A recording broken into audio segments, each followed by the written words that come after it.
Perdonen ustedes que haya tardado medio siglo en presentarme, al menos formalmente, porque muchos seguro que ya me conocen o han oído hablar de mí.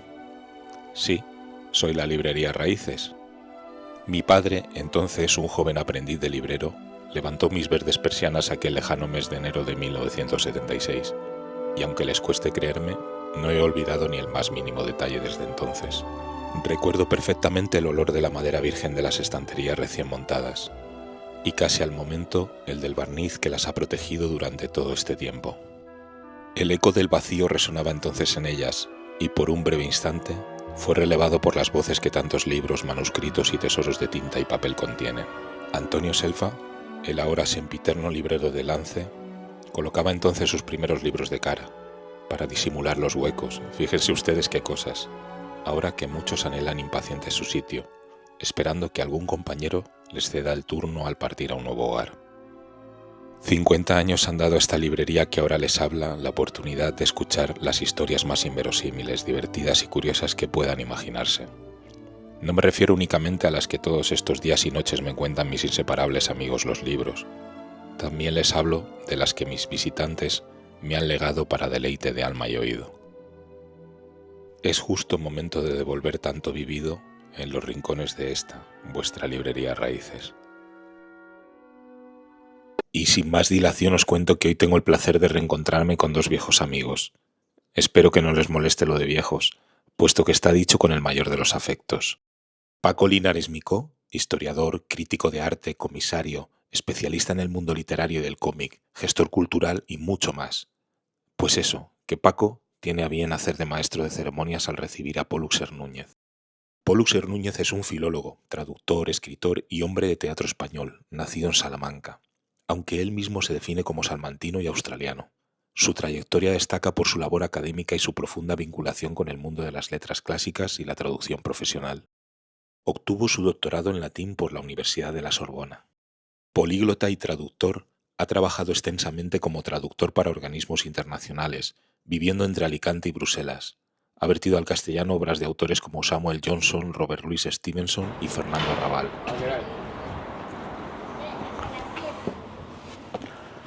Adelante.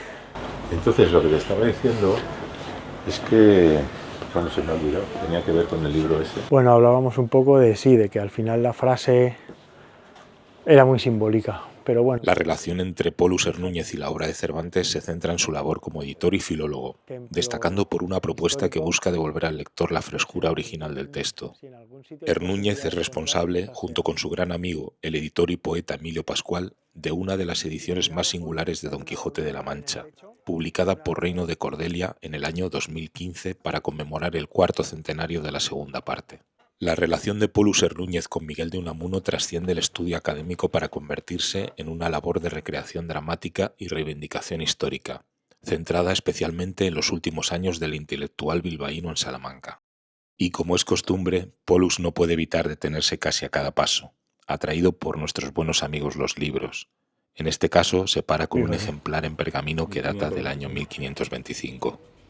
1525. Cleopatra con el áspid.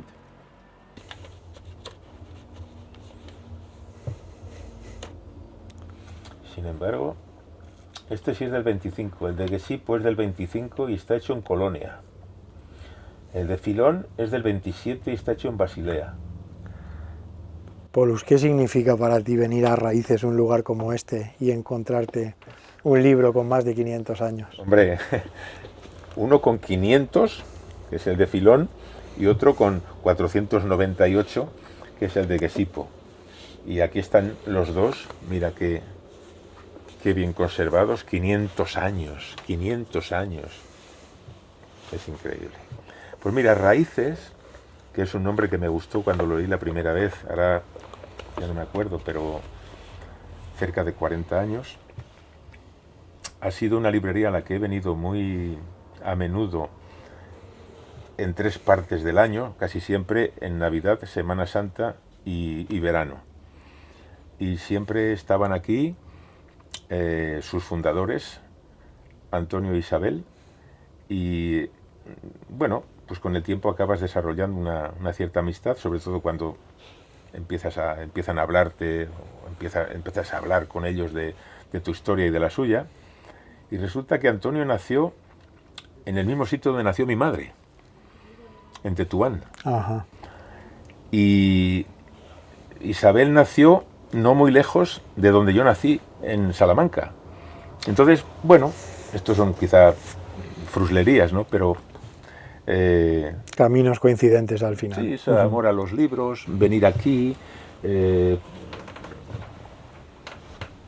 Ahora está mucho más ordenada, creo yo, que hace 25 o 30 años, pero siempre...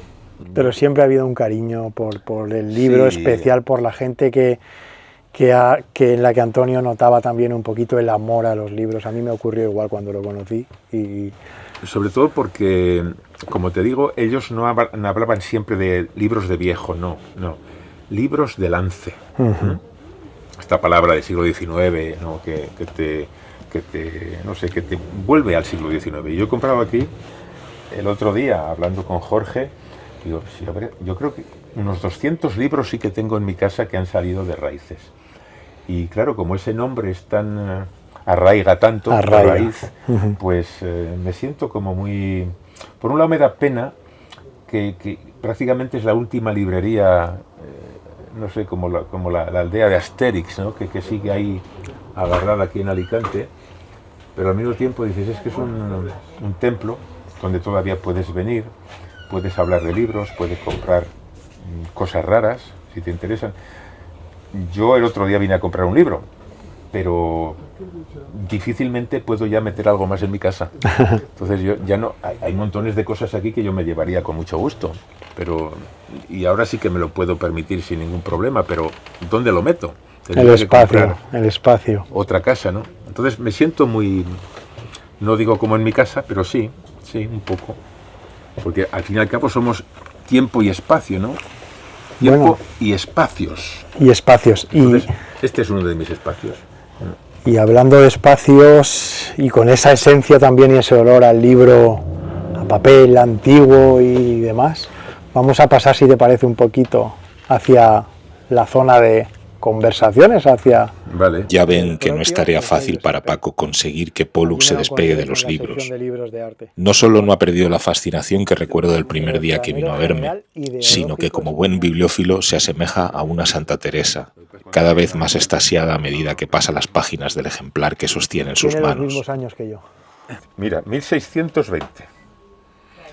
Unos años después, probablemente este libro estaba escribiéndose cuando Cervantes muere. Porque entre escribirse un libro y publicarse, en este estilo, ¿no? Pero este es mejor papel y mejor imprenta que el del Quijote. Sí. 1620, Antonio de Molina. Indigno monje de la Cartuja de Miraflores. Indigno. ¿Y sabes ahí que es mejor papel y mejor imprenta? Sí, hombre, se ve. El papel de la... Date cuenta que este era un libro, digamos, serio, mientras que el Quijote se consideraba que era una cosa para reírse, de poca importancia, y se hizo en una imprenta barata, mal papel. No digo malos profesionales, pero sí que no tenían suficiente personal para luego revisar la cantidad de problemas exóticos que hay que resolver ahora. Resumen de náutica. Pues Pollux, si quieres podemos ir pasando. Vale.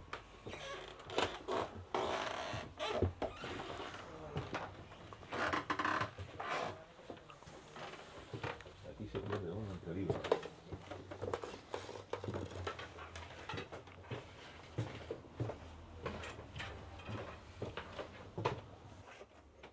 Una vez más, estamos aquí en la librería Raíces. Continuamos con el ciclo de conversaciones culturales, diálogos culturales alrededor de voces que nos interesan desde nuestro panorama, desde la cultura que irradia pues un poco la ciudad de Alicante. Y en esta ocasión, pues bueno, comenzamos con la celebración de las actividades por el 50 aniversario de la librería Raíces, el lugar, el templo donde nos encontramos, la librería que durante tanto tiempo ha regentado Antonio Selfa, y que, bueno, pues con muy buena mano está llevando a cabo ahora pues toda su gestión Jorge, su hijo, en compañía de Irene. Y bueno, pues en esta ocasión, en estos diálogos, en estas conversaciones, nos encontramos con Pollux Núñez. Muy buenas Pollux. Gracias por estar aquí. Y bueno, pues Pollux es una de esas personas, una de esas voces culturales, como digo, que tanta ilusión y que tanto cariño le tenemos, nos transmite, le transmitimos, y que tantas ganas teníamos de contar con su presencia, porque bueno, Pollux es una de esas personas que irradia cultura por todos los lados. Personalmente le conocí, bueno, pues allá por el año 2012, si no recuerdo mal. Nos conocimos precisamente en una exposición, en la inauguración de una exposición. Yo comisariaba la obra de un pintor, y Pollux se interesó mucho ya desde aquel primer momento por obras, por pinturas mitológicas, por algunos de los retratos, y concretamente por una Medea, si no recuerdo mal.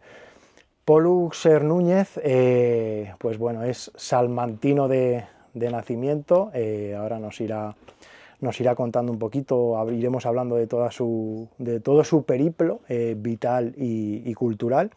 Nació en Salamanca en 1949 y bueno, pues pasó allí toda su juventud, hasta que en un momento determinado emprende un viaje, pasa unos años en Australia, y bueno, pues ahí empieza un poco toda su inquietud, que ya venía de antes, ¿no? Pero bueno, es una persona, como decía, que desde el punto de vista literario, desde el punto de vista de la traducción, de la novela, ha investigado, ha dedicado muchos años a la obra del Quijote. Es uno de los grandes especialistas, pues bueno, Francisco Rico, Emilio Pascual, Pollux Núñez, como digo. Ahora nos contará también una nueva edición del Quijote que está a punto de finalizar con su querido y nuestro querido también Emilio Pascual. La traducción, la literatura, el teatro. Es profesor actualmente en Alicante, de la Universidad de Alicante, de un máster de arte dramático aplicado. Es una de las facetas que sigue cultivando desde que, bueno, se retiró, entre comillas, de la profesión de traducción. Y bueno, pues seguimos contando con él aquí en Alicante, porque se reparte de alguna manera entre su casa de Bruselas y su casa alicantina también, aquí en el Mediterráneo. Pollux, como te decía, muy bienvenido. Y bueno, sí que me gustaría un poquito, para empezar, que nos contases un poquito cómo fue tu juventud en Salamanca, y un poquito qué queda de todo aquello, ¿no? Bueno, queda todo y no queda nada. Pero en primer lugar quería agradecerte y agradecer a Jorge Selfa, que ahora lleva con su hermana la librería Raíces, que tan importante ha sido para mi biblioteca en los últimos 35 años. Y también agradecerle el hecho de que me haya traído aquí hoy para iniciar estos actos que vais a organizar en torno al 50 aniversario de esta librería, que, como digo, es, para mí ha sido muy importante, y creo que seguirá siéndolo, sobre todo porque se está quedando sola en este solar vacío, culturalmente vacío, en el que se está convirtiendo Alicante. Pero en fin, no seamos pesimistas. ¿Qué queda de aquel chaval que salió de Salamanca? Yo estudié en Salamanca. Hay muchas personas importantes que dicen que la patria de uno es donde estudió el bachillerato.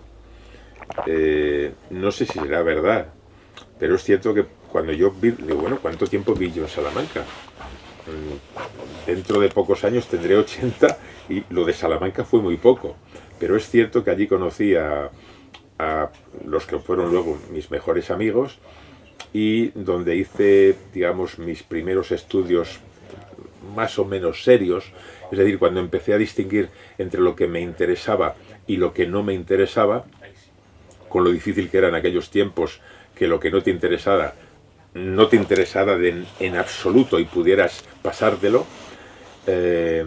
Y bueno, mi familia, mis padres decidieron venirse para Alicante hace 40 años, que por eso es por lo que yo me siento un poco alicantino, precisamente porque no tengo patria ninguna. La patria es allí donde estoy, y no lo digo yo, sino lo dice un dramaturgo latino en el siglo III antes de Cristo, una persona a la que nadie conoce, se llama Pacubio, que suena a sainete, pero es verdad, y solo se conservan de él fragmentos, pero él dice: la patria es allí donde uno está bien.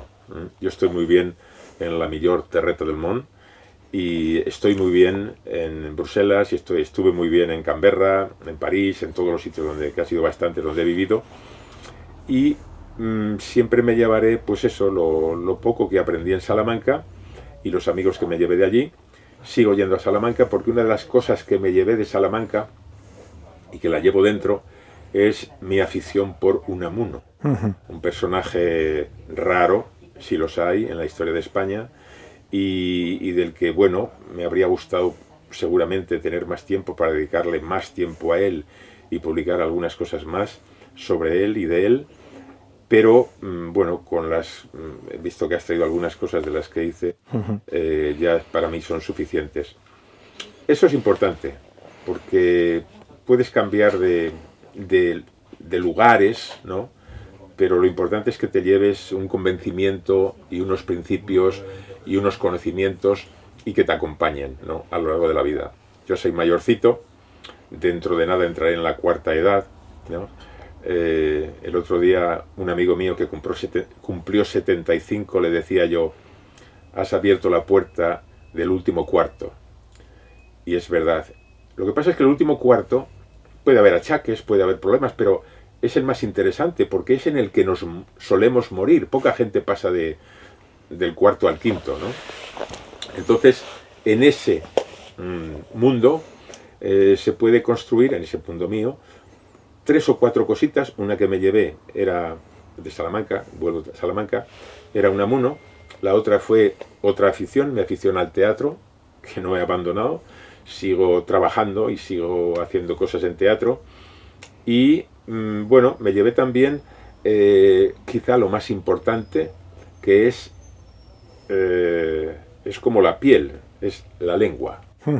Yo tengo un amor especial a mi lengua, solo puedo hablar de mi lengua, es el castellano, leonés o como sea, que aprendí en Salamanca, y aunque luego he aprendido otras lenguas, no son mi piel. Estas otras son como guantes o bufandas que me he puesto porque las necesitaba, sobre todo por curiosidad, porque leer o entender cómo piensan los otros siempre me ha parecido fascinante. Pero yo diría que ahí en esas 3 aficiones, y empezando por la de la lengua, está toda la base de todos mis, yo diría, conocimientos, convicciones, principios y, no sé, aficiones y amistades, porque todas mis amistades han venido por una de estas cosas, y especialmente la de la lengua. Siendo muy joven, viajas a Australia, Pollux, y de alguna manera ya esa inquietud o ese cultivar la lengua, el idioma extranjero y demás, con las dificultades que ello conlleva, ya te enfrentas a ello, ¿no? ¿A qué edad te vas a Australia? ¿Empiezas allí a formarte también porque estudias, pasas unos años, y luego ya regresas a España, Europa, viene París? Pero bueno, háblame un poquito de la diferencia que hubo para ti o el encontrarte con aquel mundo tan lejano, a una edad muy temprana. Bueno, yo quería aprender inglés. Yo había aprendido mal el francés que nos daban, que era obligatorio en aquella época. Muy poca gente en los años 60 estudiaba inglés. O era alemán, que venía después de la guerra, aprender alemán, o francés. Entonces yo aprendí francés muy mal, porque la primera vez que fui a Francia, en el año 69, no entendía nada, ni me entendía nadie. Pero yo quería aprender inglés, no para entender a los ingleses o a los americanos. Yo quería aprender inglés porque me parecía una lengua grande, es decir, que te abría una especie de ventanal a muchas otras cosas que se habían escrito y que yo no podía entender.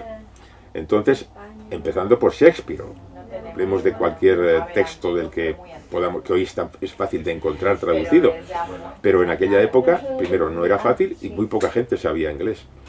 Entonces decidí, en cuanto me soltaron, porque no te soltaban hasta que no acababas la mili, no te daban permiso, pero tiene usted que volver antes de 6 meses. Cuando yo estuve en Francia, tuve que venirme 6 meses después, por si no ya era desertor.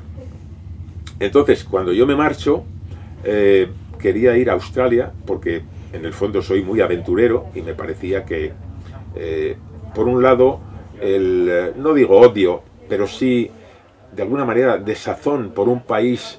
Claro, yo nací en plena dictadura. Yo quería huir de España. Quería tener un país sin historia. A mí me pesaba mucho. Yo recuerdo que, bueno, Unamuno dice, me duele España. A mí me pesaba la historia de España. Todo aquello que nos metían, de que si Santa Teresa, de que si, bueno, empezando por las cruzadas, el Imperio Español, las conquistas españolas, todo esto, que en la época franquista era, vamos, obligatorio creer en ello. Yo quería huir de eso. Y me dije, mira, yo me voy a un país que no tenga historia.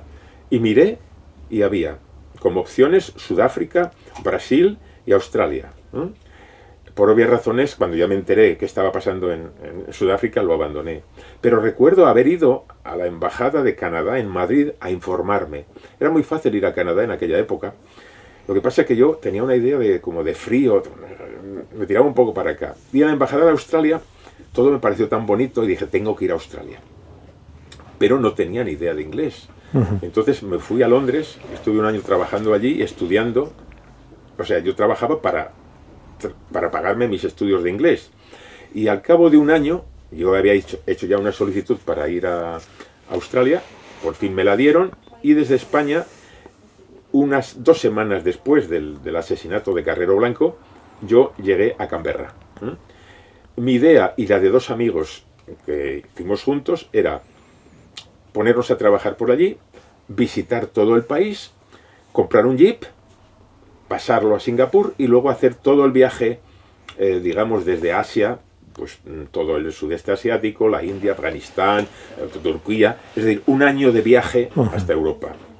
Al cabo de muy poco tiempo me di cuenta de que aquello era irrealizable, en primer lugar porque Australia te acogía de una manera tan maternal, por así decirlo, que no tenías ganas de irte de allí.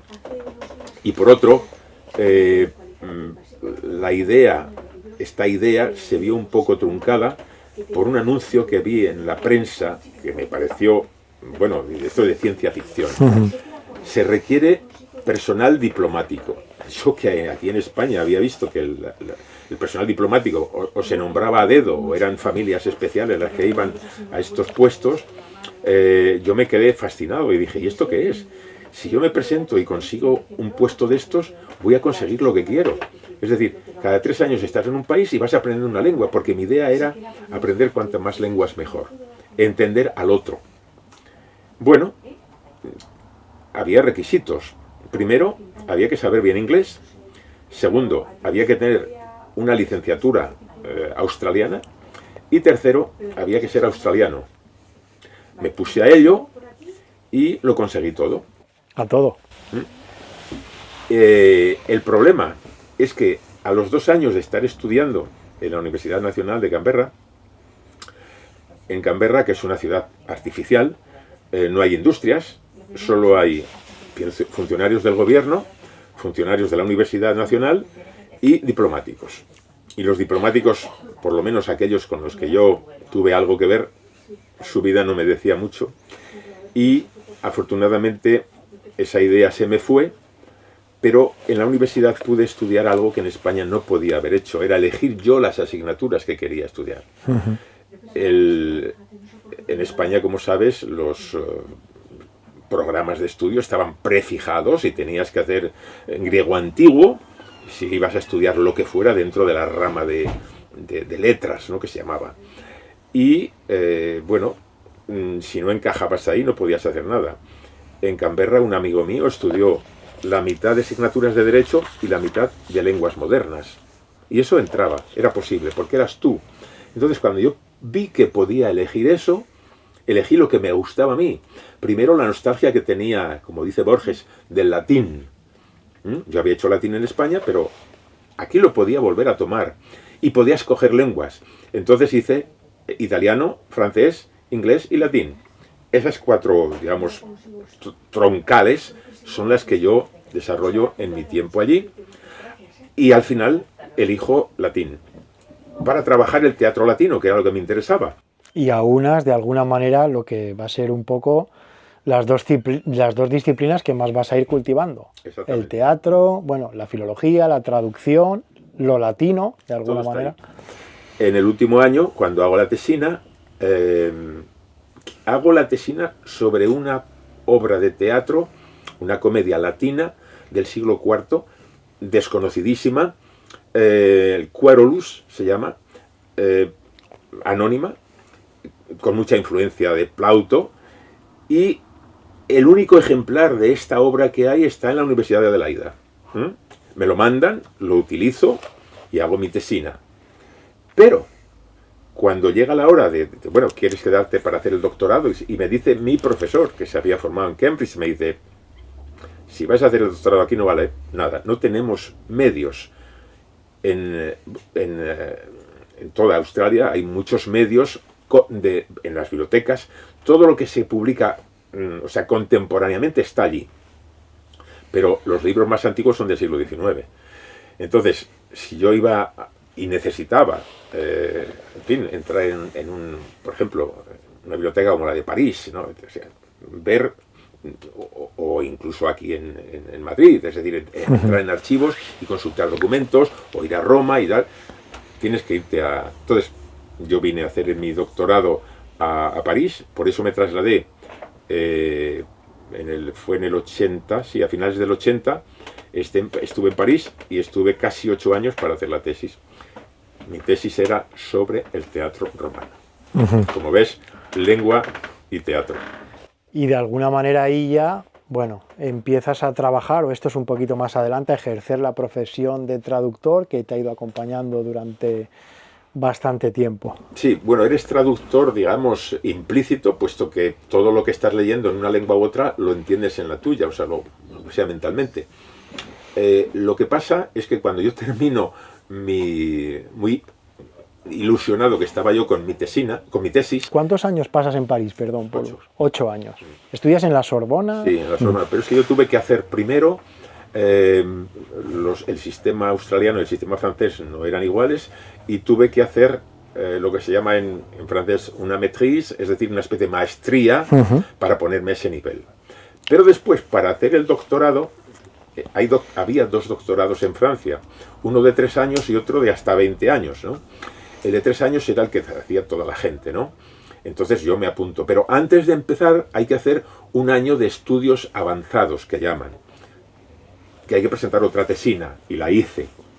Y cuando ya estoy yo matriculándome para hacer la tesis, las elecciones que ganó el señor Mitterrand en el año 81, en mayo 81, llevan en su gabinete, lleva un ministro que ha decidido que eso de que un doctorado en Francia dure solo 3 años no da tiempo a investigar y se acaba. Entonces eliminan los doctorados antiguos y lo transforman por un nuevo doctorado que es de 5 años. Con lo cual yo adapto lo que yo había empezado, que iba a ser de 3, y ya llevaba 2, a uno de 5. Bueno, mi tesis era sobre la puesta en escena del teatro romano. Y, como digo, mi ilusión era que con esa tesis, cuando se publicara, yo iba a poder dedicarme a enseñar cómo se hacía teatro en la antigüedad. Claro, iluso de mí, la única escuela que hace esto está en Siracusa. Mi profesor, que era muy importante en ese momento, bueno, todavía sus libros siguen por ahí, Pierre Grimal, me manda a Siracusa a ver a la persona que llevaba aquello, que era amigo suyo, y este señor me recibió, me llevó al Festival de Siracusa, muy bien, y le llevé un ejemplar de la tesis, le llevé un vídeo de una obra que yo había hecho en latín, de Plauto, que duraba 3 horas, y el señor me dijo que me lo agradecía mucho, pero que era muy difícil quitarle su empleo a un italiano. Entonces yo me encuentro en París, podía haberme dedicado a la docencia, y de pronto entra España en la Unión Europea. Vamos, entró a primeros del 85, vamos, había entrado gente antes, pero fue a principios del 86, era cuando España accede y empiezan a publicarse puestos. Y entonces yo no sabía qué hacer y un amigo me dice, ¿por qué no vienes a Luxemburgo a traducir este verano que nos hace falta? Entonces yo estuve allí todo el verano y al acabar el verano me dice, ¿quieres quedarte? ¿Quieres quedarte? Estuve 2 años en el Parlamento Europeo y luego me dije, bueno, o me voy de aquí o me quedo, pero si me quedo no me voy a quedar renovando contratos, tengo que presentarme a unas oposiciones. Me presenté, las pasé y hasta jubilarme, como digo, en el año 12. De alguna manera, yo que te conozco, como digo, ya desde hace, bueno, pues más de 2 décadas, siempre, y la gente que te conoce como especialista en varias disciplinas, yo en este caso te voy a plantear como 3-4 conceptos y me gustaría un poco que los ordenases por orden de lo que ha sido más prioritario o de lo que sigue siendo más prioritario para ti, ¿no? Primero, antes de entrar en esos conceptos, lógicamente te relacionamos con Miguel de Unamuno, te relacionamos también con Antonio y con Manuel Machado, y te relacionamos también con Don Miguel de Cervantes y el Quijote, ¿no? Ahora después, un poquito más adelante, ya en la conversación iremos entrando más en profundidad en cada uno de los autores y en sus obras. Aquí nos acompaña el famoso Hidalgo. Pero como te digo, dentro de esos 4 conceptos, que para mí son la traducción, la literatura, la docencia y la interpretación. De alguna manera me gustaría que me los ordenases, si es posible, a nivel de lo que ha sido o de lo que es más prioritario o a lo que todavía le dedicas más tiempo, ¿no? La traducción, la literatura, que dentro de la literatura, pues bueno, pues podemos incluir el teatro, la poesía, la narrativa, la docencia, que también sé que la desarrollas, y la interpretación. Actualmente eres profesor en la Universidad de Alicante, ejerces como profesor también en un máster de arte dramático aplicado. No sé, en ese sentido, ¿qué lugar ocupan cada una de ellas en tu...? La literatura, porque la literatura lo abarca todo, porque implica la lengua, pero ahí metes también el Quijote, sí, que es mi pasión, pero metes también a Unamuno, a los Machado, a todas las 4 cosas que yo he hecho. Porque por encima de estos conceptos, yo no soy especialista en nada. Paco, perdona que te contradiga. Yo soy aficionado. Pero tengo aficiones, como todo aficionado o coleccionista, que me apasionan mucho. Entonces me lanzo a ellas. Yo creo que el especialista dedica todo su ingenio, todas sus posesiones, todo lo que tiene, las 24 horas del día, a una pasión, a esa especialidad. Yo no. Yo me puedo, a lo mejor, pasar 6 meses sobre la misma cosa, pero luego necesito respirar un poco y me voy a otra, que no tiene nada que ver. El teatro es la mejor, digamos, fuga para eso, ¿no? Precisamente ahora, dentro del máster, estamos haciendo una cosa rarísima, tan rarísima que yo no sé cómo describirla, es el Cardenio de Shakespeare. Shakespeare, pocos años antes de morir, lee el Quijote, y que se había publicado en el año 12, la traducción de Shelton. Y bueno, fuera él o fuera un amigo suyo más joven, dramaturgo, Fletcher, deciden adaptar una novelita de estas insertas en el Quijote para llevarla a las tablas, el Cardenio. Esta obra se pierde y, bueno, en el siglo XVIII un dramaturgo shakespearista, él hizo incluso una edición de Shakespeare, pero de pocos vuelos, utiliza un manuscrito que él tenía de esa obra de Cardenio, la piratea y hace su obra, que la titula de otra manera. Bueno, pues a partir de, sobre todo evidentemente porque la obra de Shakespeare original se ha perdido, pero a partir del pasaje de los capítulos 23 al 29 de la primera parte del Quijote, donde está la historia de Sancho y Don Quijote en Sierra Morena, y encuentran ahí a Cardenio, a partir de eso y del texto de Thibaut, un erudito norteamericano, ha recompuesto, utilizando la inteligencia artificial, lo que podría ser o pudo haber sido el Cardenio de Shakespeare y Fletcher. Wow. esto lo ha traducido mi amigo John Sanderson, que es el director de nuestro máster de arte dramático, y se va a montar, se está montando, estamos ensayando ya aquí en Alicante. Entonces, eso es una afición, es una especie de pasatiempo. Eso implica traducción, porque Sanderson es un... Vamos, el nombre lo dice, ¿no? Lo llamas afición, pero todo eso implica todo un recorrido y una especialidad por parte tuya, por parte de... Años de afición, porque eso, ¿sabes? Sabe más el diablo por viejo que por... Y de especialidad. Pero bueno, no te quiero yo tampoco contradecir. Pero dentro de... ¿Ves ahí? Cuando hablas de literatura entra todo claro. lo que o sea, y dentro de la literatura, para mí, este señor. Y ahí quería llegar ahora. Y ya que hablamos, pues bueno, de literatura y de la obra cumbre y de mayúsculas, uno de los acercamientos ya más importantes que tuve en su momento a la obra de Cervantes, a Don Quijote, fue con tu tardía, tengo que reconocerlo, pero fue con tu edición de Reino de Cordelia, en la que ya en la portada uno ya se encontraba con que la obra la firmaba Miguel de Cervantes con B. Sí que me gustaría que de alguna manera me contases un poco por qué. No sé si en aquella edición también estuvo implicado Emilio Pascual y demás. Sí, fue una edición. La edición es de mi amigo Emilio Pascual, amigo de Salamanca. Sí.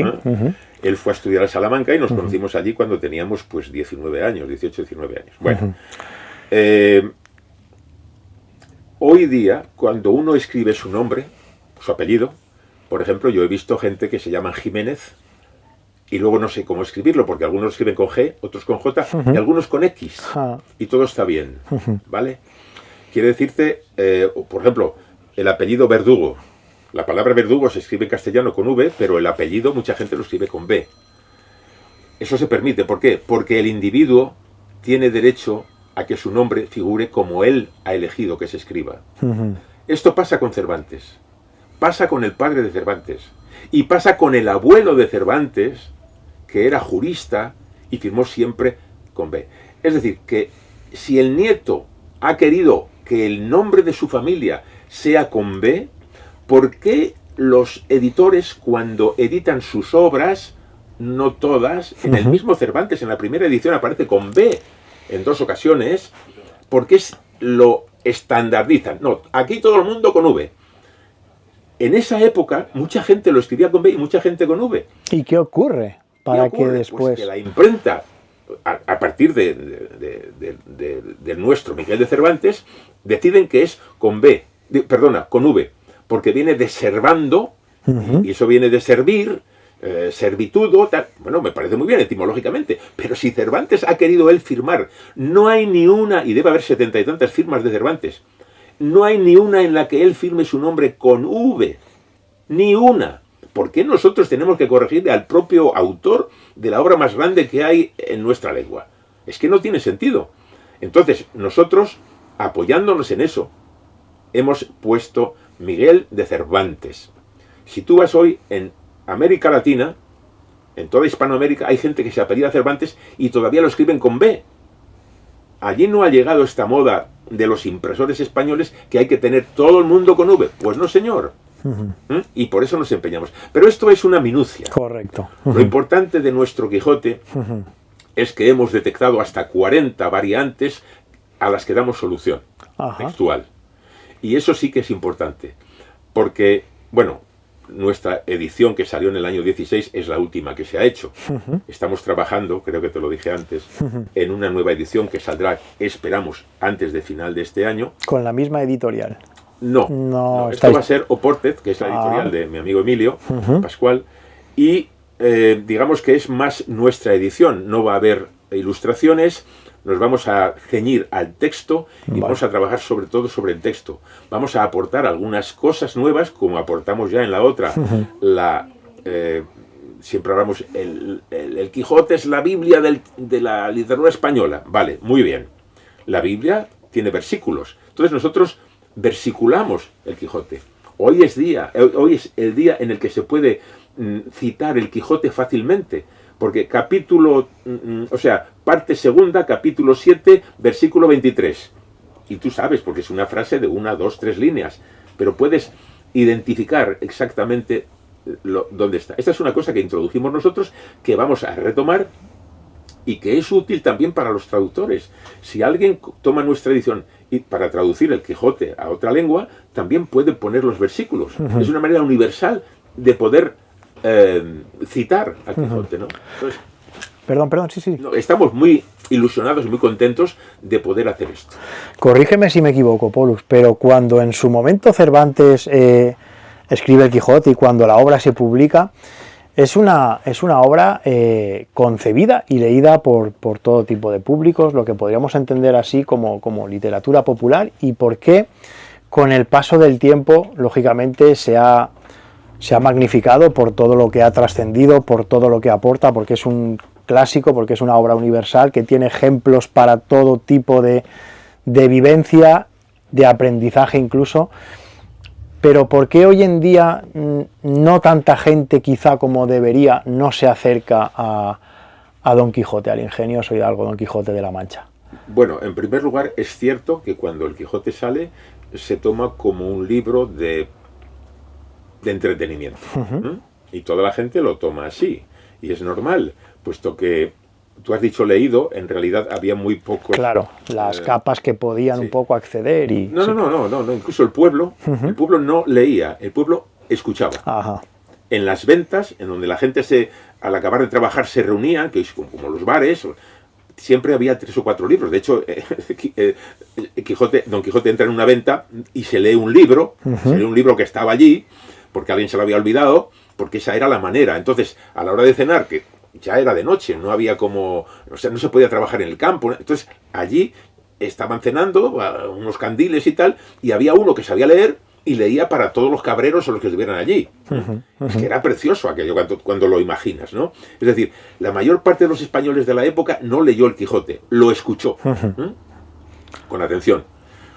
Naturalmente, los enfrentamientos, digamos, humorísticos entre Don Quijote y Sancho Panza les harían reír como nos hacen reír ahora. Y esto es lo que, digamos, mantiene ese, digamos, espíritu humorístico que hay en el Quijote. Pero hay más. Cuando los ingleses empiezan a escarbar y sobre todo a imitar Tom Jones, en el siglo XVIII, los grandes novelistas ingleses del XVIII copian, imitan, o en fin, se inspiran en el Quijote. ¿Por qué? Porque han descubierto que ese es un personaje mucho más alto que un simple miembro de una pareja de payasos. ¿Por qué? Porque Cervantes puso en el Quijote la esencia de lo que es ser hombre, es decir, aspirar a algo más. Y hacerlo sobre todo sin interés. Don Quijote es un idealista, es decir, lo que todos queremos ser. No lo somos porque somos Sancho Panzas, pero Don Quijote quiere serlo. Y como todos somos Don Quijotes o Sancho Panzas, a las 3 una cosa y a las 4 otra, entonces entendemos perfectamente a esta pareja y todo lo que les pasa. Naturalmente, cuando esto adquiere una dimensión mucho más, diría, ontológica, ¿no? ¿Qué estamos aquí haciendo? Y resulta que, como tú dices, hay respuestas en el Quijote, como en las sortes virgiliana, es decir, tú abres, los antiguos abrían Virgilio, ponían el dedo a oscuras, a ciegas y decían, y seguían lo que decía esa frase de Virgilio. Pues también esto se ha hecho porque es real, es la sabiduría humana compendiada en un tomo o 2, como quieras, de una obra, siempre decimos, eterna. Por eso mi amigo Emilio se aprendió a los 18 años el Quijote de memoria, cosa inaudita, pero es verdad porque tiene una memoria prodigiosa. La gente que ha leído Funes el Memorioso de Borges, vamos, diría, pero si este es Emilio Pascual. Es Emilio Pascual. Si es que, ¿cómo es posible que sepa tanto? No sabe, recuerda todo lo que ha leído. Entonces, cuando tú tienes a una persona como él y como te diría, y un tiquismiquis como yo, que se ponen juntos a trabajar y empiezan a tirar del hilo, dices, bueno, pero esto realmente lo escribió, no hablo ya de la B de Cervantes, sí. ¿Esto lo escribió Cervantes o es una errata de imprenta o es esto, o es lo otro, y dices, oye, pues aquí pasa algo. Ajá. Vamos a rascar. Y empiezas a rascar, y ya te digo, nosotros hemos descubierto 40 problemas que el señor Francisco Rico, que para nosotros es el gran maestro del cervantismo, no vio. Y que nos llamó precisamente para hablar de esto. Ajá. Por eso nosotros ahora estamos muy contentos de que Jesús Ejido publicara nuestra edición en esa magnífica edición que hizo de Don Quijote, pero claro, lo hizo con unos medios, pesa 3 kilos y pico con las ilustraciones de el Miguel estuche, Ángel con Martín claro, y demás. Martín tiene unas ilustraciones fabulosas. Pues nosotros queremos más modestamente meter en un solo volumen, papel Biblia, el mismo texto, con algunas cosas más que creemos que ayudan al lector, para, no digo atraer a estos jóvenes que no leen el Quijote, que no les interesa. Shakespeare habla de The Happy Few. Nosotros sí creemos que hay un grupito, que sean más o menos happy, no lo sé, pero sí que se encuentran, como nosotros nos encontramos en esta librería. Es decir, en las librerías ya no entra tanta gente como antes. ¿Y qué? Pero mientras entre alguien, ese alguien vale tanto como... ¿Por qué tienen que entrar 10? Pues no, si no quieren comprar, que vayan a otra cosa. Es que hoy lo bueno es que puedas elegir. Lo tremendo es cuando no puedes elegir. Exactamente. Y dentro de esos... Mira, nosotros pensamos tirar solo 1000 ejemplares. Es cierto que no va a ser difícil venderlos, creemos, porque ya hay coleccionistas del Quijote así, ¿eh? En España tienes 100 seguros que en cuanto aparezca te lo van a comprar. Sea lo que sea, esté en vídeo, van a comprarlo. No es por eso por lo que nosotros lo hacemos. No queremos que se coleccione nuestro Quijote. Seguramente van a ser una edición numerada, porque va a ser en piel, realmente vamos a gastarnos el dinero en una cosa de lujo, pero esto es difícil que llegue a los jóvenes, sinceramente. Pero a lo mejor un joven lo hereda, porque su padre lo compró, y a lo mejor lo abre, y a lo mejor lo lee. Lo que no vamos a hacer es adulterar el Quijote para que alguien lo entienda. Para leer siempre hay que hacer un esfuerzo. Y nosotros sí que ciertas grafías que no se entenderían hoy, las hemos modernizado, no todas. Y damos notas allí donde es necesario explicar. Un pequeño test que yo hago para ilustrar esto. Tú sabes cómo empieza el Quijote, ¿no? ¿Cómo empieza? En un lugar de la Mancha. En un lugar de la Mancha. Y toda la gente cuando dice, ah, sí, sí. Y yo le pregunto, ¿y qué significa eso? ¿Tú sabes qué significa en un lugar de la Mancha? A priori sí, pero ya de la manera que me lo estás preguntando igual. ¿Qué significa para ti en un lugar de la Mancha? Bueno, una ubicación geográfica en la que se nos está... ¿Y cómo te imaginas tú esa ubicación geográfica? ¿Cómo la imagino? Sí. Bueno, imagino la Mancha, un poco la Mancha, la meseta, un poco, y esa zona en la que ya imaginas algo corredor y todo lo que viene a continuación. Pues te voy a decir una cosita a ti y a todos los que nos escuchen, que te va a hacer de pronto ver más clara esa primera frase. ¿A ti te suena la palabra lugareño? Sí. ¿Qué es un lugareño? Bueno, el que habita un lugar. Ya. Lugar es el equivalente en esa época de aldea. Ajá. No es un lugar por No es un lugar con abstracto, aldea. quizá. Lugareño es sinónimo de aldeano. Ajá. Por eso te decía lugareño. Lugar es la aldea. Y así hay montones de cosas que tú crees que las has entendido porque la palabra está ahí, pero es que la palabra puede haber cambiado de significado. Claro. Hay veces que Cervantes, muchas veces, creo que 72 o 73 veces Cervantes utiliza, espérate, ¿puesto qué? ¿Puesto qué? ¿Puesto qué? Tú lo lees, ¿puesto qué? ¿Qué significa puesto qué? ¿Puesto que esto? No. En Cervantes siempre significa aunque. Aunque. Que no entonces. Claro. Es decir, son cositas que lo que nosotros hacemos es darle un poquito más de luz para que tú lo tengas más claro. Esto en general. Y luego estas, 40 problemas ecdóticos que se llama, es decir, de textuales, sean erratas o no, que hemos conseguido a base de mucho rascar texto y trabajar y sobre todo estudiar la lengua de la época para dar, no somos evidentemente los únicos, desde que sale la primera edición, iba a decir de la academia, no, una que hace un señor que sabía mucho desde antes y que, es decir, estamos hablando de finales del siglo XVIII, se dedica, yo te diría 15, 20 grandes cervantistas que dicen, oh, esto no cuela. No sé si viene al hilo ahora a esto que estás comentando, a este trabajo que habéis desarrollado, pero recuerdo una conversación que mantuvimos hace unos años en la que me hablabas de la palabra o del concepto ropa vieja, que era una de esas palabras que también aparecían en el Quijote, en la que estabas trabajando de alguna manera porque habías visto que no se le había atribuido un significado. No. Ropa vieja, yo creo, perdona, pero no te lo puedo haber dicho yo. Yo creo que sé quién te lo ha dicho. Ajá. El señor Trapiello. No, estábamos hablando de la obra de Trapiello. Ya. Y entonces apareció esa palabra. Claro. Cervantes utiliza una palabra que mucha gente, es decir, la palabra salpicón.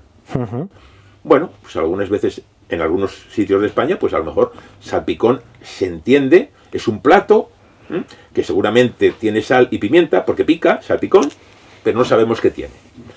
Entonces, cuando Cervantes dice salpicón, en su traducción, el señor Trapiello dice ropa vieja. Ya, pero yo conozco gente en España de muy buena lengua que nunca ha oído la palabra ropa vieja. Entonces, si tú a la palabra salpicón la retiras y pones ropa vieja porque con eso vas a llegar a más gente, eso es un error. Ajá. O dejas la que estaba y la explicas, o pones lo que quieras. No digo paella, pero cualquier cosa. No, es muy difícil, como diría yo, enmendar a Cervantes. Ya. Y mejorarlo todavía más. Muy difícil. Nosotros hemos trabajado en esto desde el año... Yo empecé en el año 5, porque en el año 5 leí el Quijote por primera vez bien. Ajá. Es decir, coger el Quijote era para celebrar el aniversario del Quijote, el centenario. Y dije, todo lo que no entienda lo tengo que entender. Claro.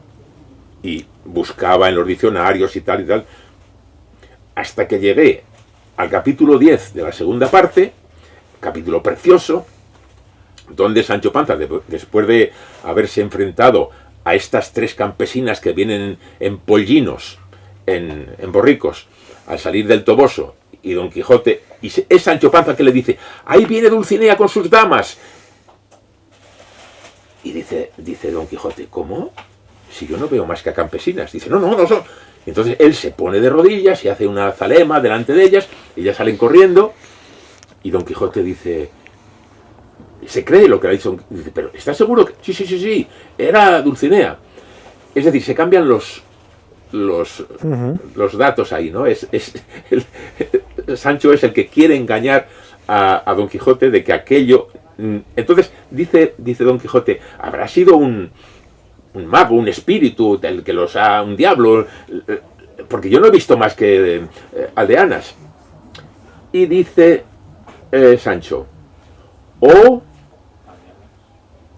encantadores aciagos, es decir, los que las han transformado. Y quién os viera colgados como sardinas en lercha. Lercha, palabra que, por cierto, el señor Trapiello mantiene, como si todo el mundo entendiera lo que es lercha. Cuando has adaptado de alguna manera... Cuando lercha nunca ha existido en castellano. Es una palabra inexistente. Ajá. Es un apax, como se dice. Vale. Es decir, no existió antes de Cervantes, él no la conoció y no existió después. Excepto para Gabriel Miró, que la utiliza, y el señor Trapiello, que también la utiliza en sus poemas también. ¿Por qué no existió esta palabra? Porque hubo un problema en la imprenta. Y al coger la L, el componedor, la L y la P no son muy distintas. En vez de coger la P de percha, cogió la L. Vaya por Dios. Vaya por Dios. Bueno, ese es uno de los problemas que yo solucioné en el año 5, después de leer el Quijote. Pero a partir de ahí, mi amigo Emilio me dice, ¿hay más cosas? Digo, pues yo no sé, pero hay cosas que no he encontrado solución. Y vamos a ponernos a ello. Y en el año, ya no me acuerdo, sería en el año 13, fue cuando Jesús Ejido nos ofreció la posibilidad. Él quería hacer un Quijote y cuando le dijimos, pues vamos a hacerlo. Y entonces hicimos, digamos, el Quijote el mejor que hemos podido. No decimos que sea el mejor. Quizás sea el mejor porque no hay otro después. No ha habido tradición después de... Es que pasa con los aniversarios. Se vuelca todo uno en un aniversario y luego ya otra vez. Sí. Y la próxima vez en el año 47. El 500 del nacimiento de Cervantes. Sí. Entonces, ¿qué podemos decir? Que vamos a, humildemente, creemos que es la mejor edición porque coge todo lo que tenía Rico, no solo Rico, sino el equipo que él había formado para hacer su edición, que tiene especialistas cervantistas de todo el mundo, más lo que nosotros hemos aportado. Eso es lo que queremos sacar este año. Dos cosas para acabar con el Quijote y con Cervantes, que quiero que también toquemos otros temas un poquito. La primera, has mencionado esa historia de Cardenio, hablabas también de la interpretación, del teatro y demás. Ejerces también, o bueno, desarrollas también personajes, y en este caso sí que me gustaría un poco que me contases ese reto que tienes por delante interpretativo. Bueno, tengo la suerte de que en Cardenio, ahí evidentemente está Cardenio, Dorotea, Lucinda, pero hay Don Quijote y Sancho Panza. Y la directora, Amanda Harris, que ha estado 40 años en la Royal Shakespeare Company, que se hizo cargo de la dirección de este espectáculo, me encomendó el papel de Don Quijote. Ahí y yo acepté. Desgraciadamente, esta señora ha tenido un problema de salud, ha tenido que abandonar y ahora es Paco Maciá el que dirige y también quiere que haga yo el papel. Así que en eso estamos ensayando ya. Pueden ver nuestros seguidores la comparativa un poquito. Yo creo que Pollux, aparte de que lo he visto trabajar como intérprete, tengo que dejarme la barba un poco más. Un poquito más, ¿verdad? Pero sí que pienso que físicamente sí que puedes hacer. Y lo otro que te quería preguntar un poquito, o bueno, ya para acabar un poco con Cervantes y con el Quijote, es ¿por qué piensas que quien no haya leído el Quijote debería leerlo? No creo a que grandes debería. Sí, no creo que debería, allá él. Pero si es español, va a sentir que hay toda la españolidad, todo lo que llaman lo típico español, para bien y para mal, está ahí. Sea en el lenguaje, los refranes de Sancho, la manera de ver las cosas, lo que se come, lo que se dice, lo que se ríe, lo que se siente, todo está en el Quijote. Parece mentira que un solo hombre metiera tantas cosas ahí. Sí. Y luego, claro, está la literatura del Quijote. Como Sancho se hace Quijote, como Quijote se hace Sancho, y sobre todo en la segunda parte, que es la que Cervantes da la respuesta al Quijote apócrifo de Avellaneda, y ahí sí que es lo que se llama la modernidad del Quijote. Cuando el Quijote mismo habla del Quijote, el Quijote mismo, quiere decir el de la obra de teatro, habla del Quijote de verdad, de que ya se cuentan las aventuras, ¿no? Es impresionante. Desde el punto de vista literario. Y en defensa también de su calidad, pero al mismo tiempo también de su accesibilidad.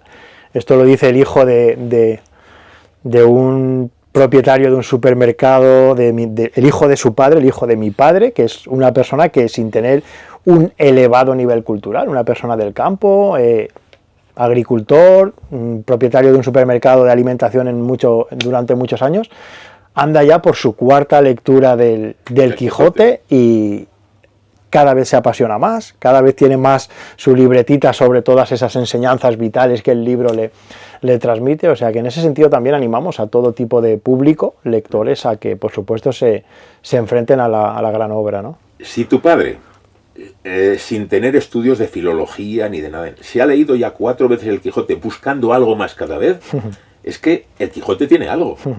Tu padre también, pero es que el Quijote tiene algo.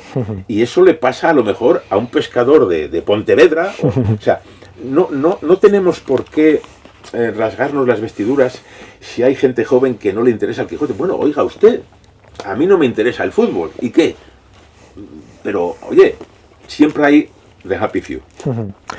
Hablemos ahora de bueno, pues otro de esos grandes autores a los que tanto has estudiado, tanto has investigado y sobre el que también has publicado varias obras, ¿no? Y estamos hablando de don Miguel de Unamuno, ya lo hemos mencionado, y sí que me interesan un poco que veamos un poquito estas dos obras que tenemos aquí, ¿vale?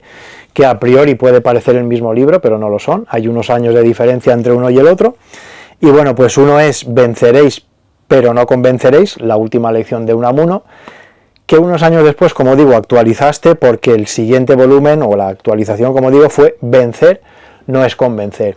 Sí que me interesa un poquito que contases, Pollux, a nuestros seguidores el porqué de este libro, el porqué de esa frase y la modificación, ¿no? Un poco con el paso del tiempo, la interpretación quizás. Bueno, este es el otro don Miguel de mi vida, ¿no?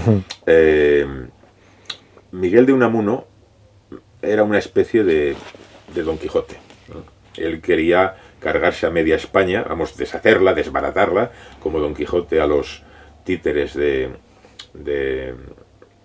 Pasamonte, del retablo de las maravillas, pero no pudo hacer lo que él quiso porque era quizá tan cabezón o más que Don Quijote.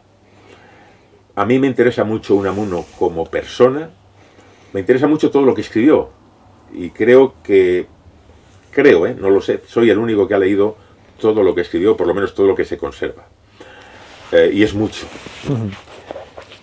Pero lo que más me interesa quizá es su persona, es decir, lo que él sufrió para ser como es, lo que aprendió para escribir como escribe, porque escribe como con una fluidez, de verdad a veces dices, pero si este señor que critica mucho a Cervantes, él critica mucho a Cervantes y a veces pienso que era por celos.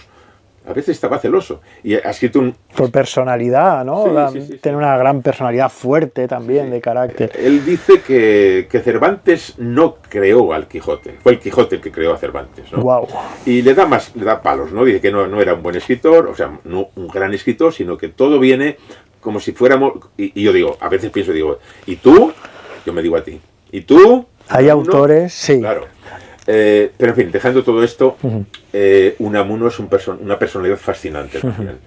Y escribe muy bien y sabe decirlo, y tiene un libro precioso sobre Don Quijote y Sancho. En el año 69, creo que fue 68, yo hice una función sobre la Fedra de Unamuno, que es una adaptación a la Castilla de siempre de la Fedra clásica, ¿no? Y está muy bien hecha. Pero como todo el teatro de Unamuno es bastante antiteatral, entonces digamos que no suele funcionar bien.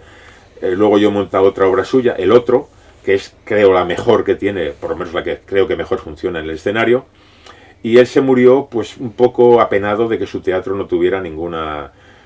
en fin, todo lo que le escribía se recibía bien, muy bien, pero... El teatro yo creo que le dejó mal sabor de boca a pesar de sus esfuerzos y de las cartas a veces un poco empalagosas que manda a algunos directores de teatro.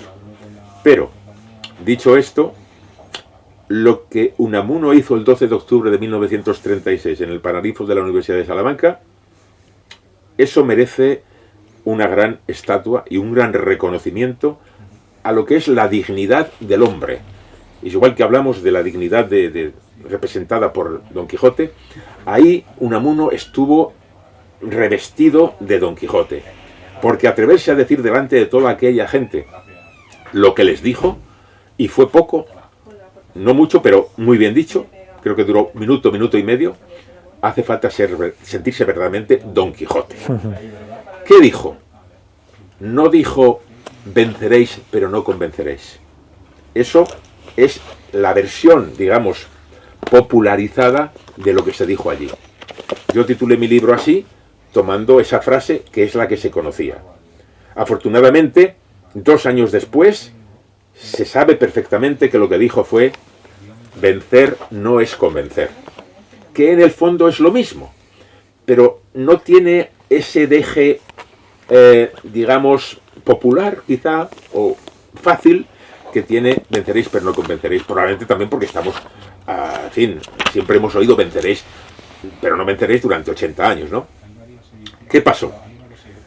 Hay 2 o 3 cartas en las que el propio Unamuno escribe a gente diciendo, porque le tenían realmente en arresto domiciliario, y él escribe diciendo: me tienen aquí preso en mi casa por haber dicho que vencer no es convencer.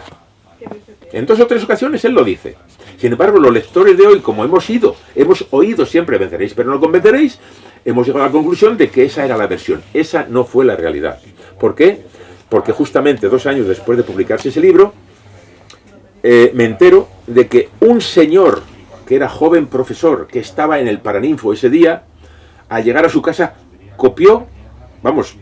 escribió en una página, un folio, lo que había oído. Esto lo guardó en su casa, lo metió en su caja fuerte. Este señor pasó luego a la Universidad de Valladolid, de Derecho, y tuve el honor, el gozo de, cuando se expuso el papel que él donó a la Casa Museo Unamuno hace unos años en Salamanca, y los pusieron en una exposición grande que hicieron los señores Agapaté, que son los grandes especialistas de Unamuno, yo estuve leyéndolo al lado de él. Este documento en el que dice, y Unamuno dijo, vencer no es convencer. O sea que ya hay que descartar, por eso cambié el título, claro, y aproveché para ampliar el texto.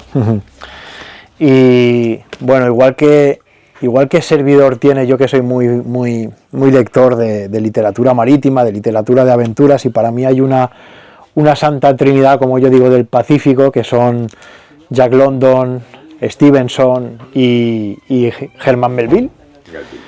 Pues para ti también hay una santa trinidad de lo que es nuestra literatura patria, que es Cervantes, como decía, que es, que son los Machado, y que es Unamuno, en este caso a lo mejor Antonio Machado o los hermanos Machado, ¿no? Hace unos años también publicas este libro de cartas, que también te llevó todo un proceso de investigación. Recuerdo que me contaste por dónde te moviste a nivel de archivos y demás, y es una publicación inédita de la correspondencia que mantuvieron Antonio y Manuel con Miguel de Unamuno, él con cada uno de los hermanos y demás, ¿no? ¿Cómo fue todo este proceso, Pollux? Hombre, Machado siempre me atrajo mucho desde joven porque siempre me gustó mucho su poesía clara. La poesía moderna, siempre había la poesía moderna un poco rara de entender a veces, ¿no? Pero la poesía de Machado fluye, porque el señor tiene una capacidad tiene música siempre, tiene ritmo, pero además lo que dice es claro, se entiende, ¿no? A un olmo seco, por ejemplo, ¿quién no entiende eso? Lo que dice ahí. Luego puedes entender, es que está hablando de su amada y tal. Vale, pero digamos, el primer escalón lo entiende todo el mundo, y es precioso. Pero eso se puede hacer con cualquier poema suyo. Quizá lo más difícil de Machado sea su prosa. Cuando empieza, porque lo que siempre olvidamos es que Machado fue un gran filósofo. O sea, fue un gran filósofo. Quizá más que Unamuno, que es más pensador y que revienta siempre por todas partes y rompe todo. Pero Machado era tranquilo, aguas tranquilas, y dice cosas y había leído mucha filosofía de su época, y dice cosas que alguien, en fin, que filósofos, digamos, ya de renombre. Él fue a Francia, cuando fue a Francia, fue a las clases de Bergson para entender qué quería él decir con ciertas cosas de su filosofía.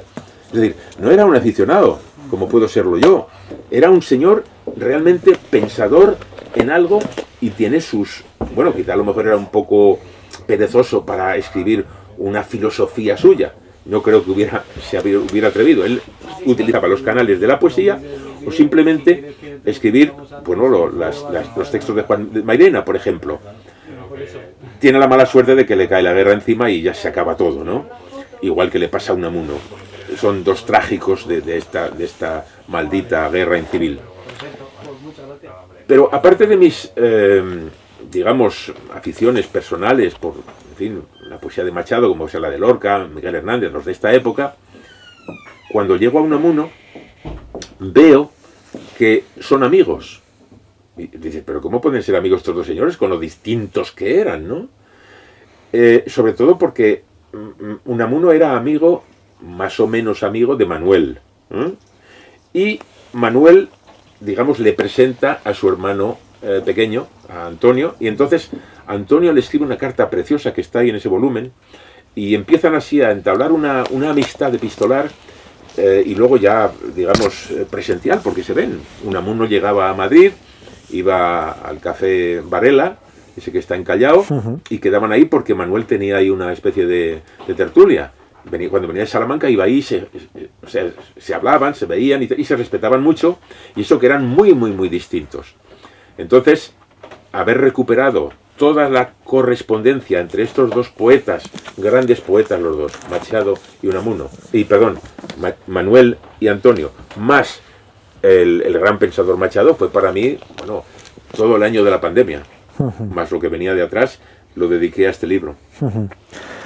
Y hablando de Antonio Machado, este libro que a mí me pareció una maravilla, bueno, dedicar un libro a un poema, concretamente a Álvar González, solo dos versos, 3 versos: te vas, hijo, de tu casa y de tus padres y hermanos. Recibe mi bendición y con ella estos encargos: no engañes, robes ni mates, y vive de tu trabajo. No bebas, juegues ni fuerces, y vive de tu trabajo. No ansíes lo que es de otro, y vive de tu trabajo. Así continúa este maravilloso poema, estos maravillosos versos, consejos de Álvar González. ¿Y por qué concretamente dedicaste, Polus, un libro a Álvar González? Álvar González es quizá el poema más machadiano que hay, en el sentido de que Machado es poeta de España, o de Castilla si quieres, porque ahí retrata fielmente todo lo que es de bueno y malo el hombre castellano. Álvar González, yo diría español. Ahí Machado vuelve a Quevedo, vuelve a Unamuno, que reconocen en el alma hispana una especie de odio al que tiene éxito en algo, es decir, la envidia. La envidia. La envidia, como decían los latinos, o los padres de los tíos de la Iglesia, yo diría, los llaman padres de la Iglesia, yo diría tíos de la Iglesia, es tristeza del bien ajeno. Es decir, cuando alguien se entristece porque a otro le sucede bien, a su vecino, eso es la envidia. Y eso está perfectamente retratado en el gran poema y cuento, porque no se suele decir, pero Antonio Machado escribió primero un cuento sobre Álvar González y luego lo versificó. Entonces yo, utilizando las dos versiones, escribí una obra de teatro que es eso que has leído. En realidad es una obra de homenaje. Es decir, yo utilizo ahí el tipo de versos que a él le gustaban. Es decir, he metido las coplas manriqueñas porque a él le gustaban, pero que yo sepa, en teatro no se suelen poner coplas manriqueñas. El tema le tendría que... era el suyo, ¿no? Solo me permito una pequeñísima cosita al final, que no está en su texto, pero que de alguna manera encaja todo esto en la España eterna. Claro. Es decir, siempre ha sido así España. Siempre hay envidiosos. En cuanto en España alguien hace algo que merece aplauso, hay alguien que silba. Parece que le molesta. Lo estamos viendo todos los días. Claro. Los partidos políticos en España no funcionan por eso. Porque en vez de cooperar para hacer algo por el común, se muerden como perros. Es decir, odian que el otro haga algo bueno. Oiga, usted es la oposición, ¿vale?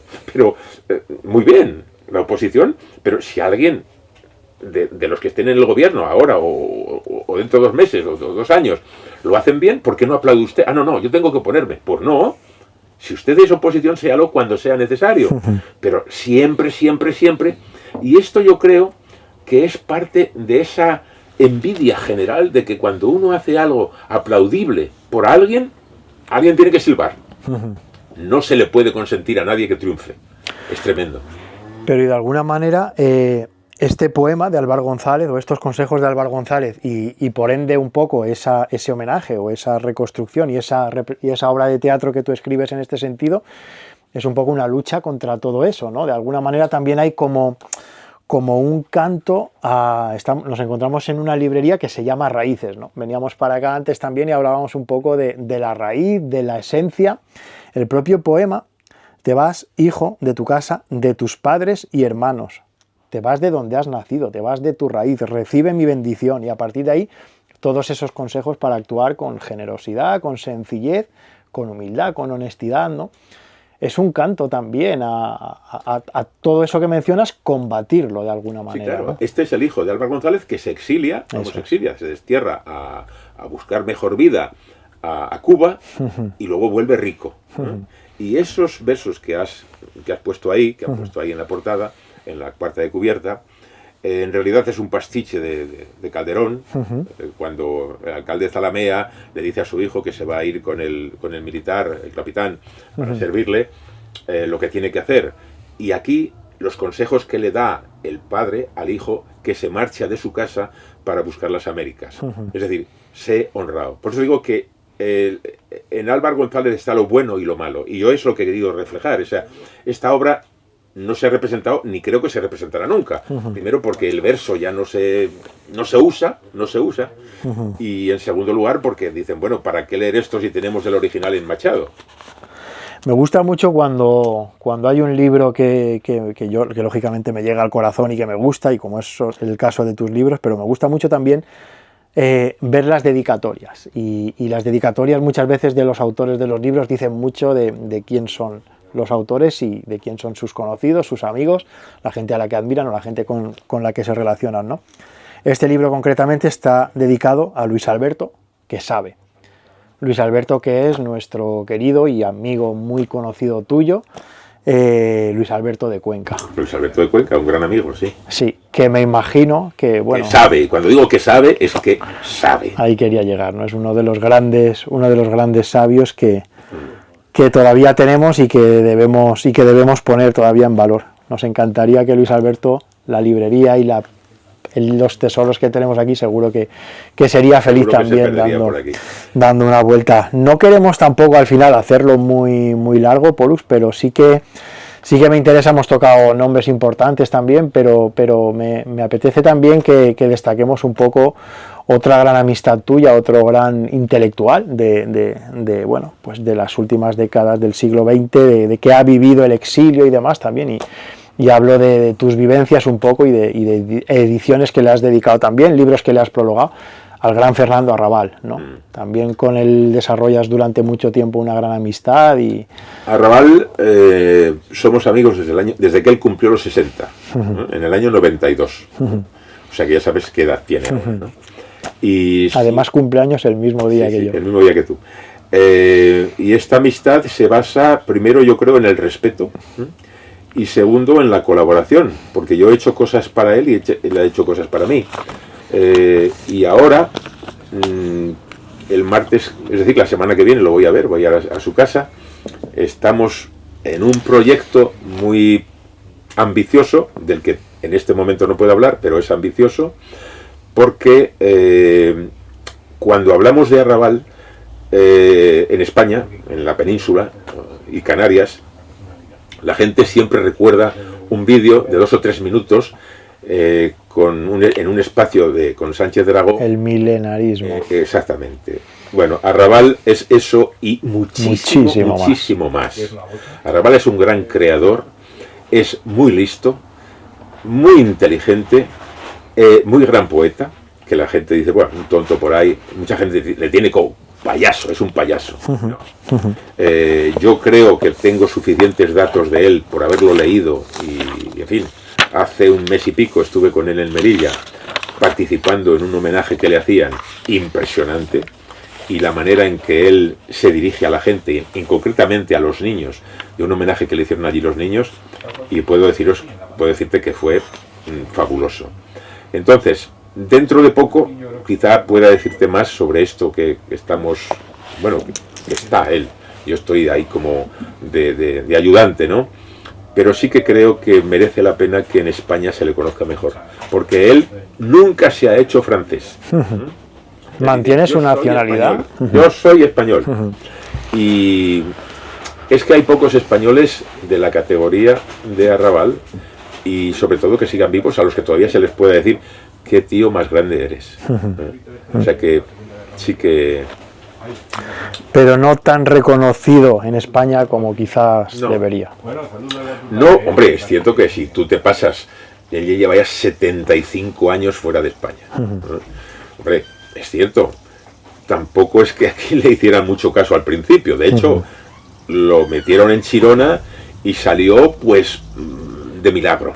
La verdad es que cuando fue en el año, en la Feria del Libro del 67, por una dedicatoria que firmó, él firmó y se marchó luego a La Manga, y ahí por la noche vino la Guardia Civil, le sacaron, le llevaron a Carabanchel, creo que estuvo 2 meses hasta que se celebró el juicio, y pudo salir porque, claro, los intelectuales del mundo mandaron cartas, se unieron y tal, y parece ser también que alguien relacionado con el juez, un militar en no sé qué consulado o embajada, tenía relación con Arthur Miller, que Arthur Miller también mandó un escrito, Beckett, Mauriac, Sartre, un montón de gente que dijeron, bueno, esto se nos viene encima, mejor vamos a creernos la bola que nos está contando, y le soltamos, y le soltaron. Y claro, después de escribir la carta a Franco, que escribió en el 72, que era feroz, feroz desde el punto de vista de los franquistas. Claro. Porque él empieza, querido general, me da pena hacerle sufrir, pero usted debe sufrir mucho usted mismo cuando se acueste por la noche y piense en esos asesinatos. Es tremendo. En lo que ha generado, de alguna manera. Pollux, hemos hablado de un montón de cosas. Has mencionado también dos proyectos que están por venir. Esa representación teatral en la que vas a hacer de Don Quijote. Esa nueva edición que esperemos que saldrá este año. Queremos que salgan para Navidad. Para Navidad del 26, pero ¿no? Estas cosas, ¿sabes? Sí. Son 1800 páginas. Ajá. Y todo tiene que estar, que no haya ninguna errata. 1800 páginas en un volumen. Va a ser papel Biblia. Habrá una buena encuadernación, sí, también. Un poco como este, pero claro, mucho más, claro. Papel mucho más fino. Bueno, pues lo esperaremos con muchísimas ganas. Por supuesto, sabed que tanto tú como Emilio tendréis aquí vuestra casa para que... A Emilio le podéis traer aquí un día para que dialogue de cultura, o de literatura, de lo que queráis, porque si hay alguien también, otro humanista igual que Luis Alberto, sí. Gente que lleva dentro una biblioteca entera. Fue una maravilla también, tuve ocasión de hace un par de años presentar su libro Bibliotecas Imaginarias y bueno, Emilio es una gozada tratar con él, escucharle, bueno, al final aprender de gente como vosotros es todo un privilegio para como los ellos. Como ellos, como tú, para mí también, ya lo sabes, como tú. Yo soy un aficionado, Paco. Y bueno, Pollux, de verdad, agradecerte por parte de Jorge Selfa, bueno, pues por la librería, por tu ayuda, a nivel personal y profesional también agradecerte el que seas un faro, aunque sé que no te gusta que te lo diga, pero que seas un faro un pequeño faro, en el que uno puede refugiarse de vez en cuando a la hora de buscar consejo y un poquito de calor también. Y de verdad, ya sabes que la librería Raíces es tu casa, aquí estamos, aquí tienes tu templo de libros antiguos, y con este nuevo recorrido, con esta nueva aventura que estamos emprendiendo, también libros nuevos, porque al final también queremos un poco que la ciudad de Alicante sepa que la librería se está expandiendo, que hay lógicamente todo un fondo, bueno, lo veíamos antes con libros que tienen 500 años, auténticos tesoros. Nos estamos ampliando mucho, estamos mejorando el catálogo de novedades, todo lo que está saliendo semanalmente y que consideremos interesante, pues lo vamos a tener próximamente en nuestros escaparates. Y bueno, pues también anunciar un poco y decirlo también pues a la ciudad y a la provincia en definitiva, que vienen muchas cosas interesantes. Por un lado, la generación de este canal nuevo de YouTube, en el que ya llevamos un par de conversaciones realizadas, la anterior con Luis Leante, ahora con Pollux Núñez, y vamos a seguir pues con todo un ciclo de actividades y presentaciones, charlas para el canal, presentaciones también con diferentes autores en la librería. Y nada, ahora sí que ya terminamos. Pollux, de verdad, muchísimas gracias. Muchísimas gracias a ti, Paco, porque ya hace años que te conozco y no dejas de funcionar en todos estos medios, sea de cultura, sea de arte, y me encanta ser amigo tuyo. Muchísimas gracias a Jorge. muchísimas gracias, Antonio, porque Sí, sin señor. él no estaríamos aquí, Sí, señor. y a Isabel, y os saludo desde aquí. Gracias por estar hoy en vuestra casa. Gracias.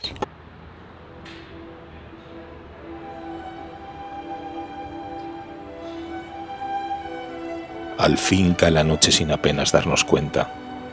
El tiempo se evapora dulcemente cuando se habla de libros, cuando los viejos amigos se encuentran, se abrazan y se despiden hasta la próxima. Yo sonrío en silencio, con la certeza de que este momento ya forma parte de nuestras raíces.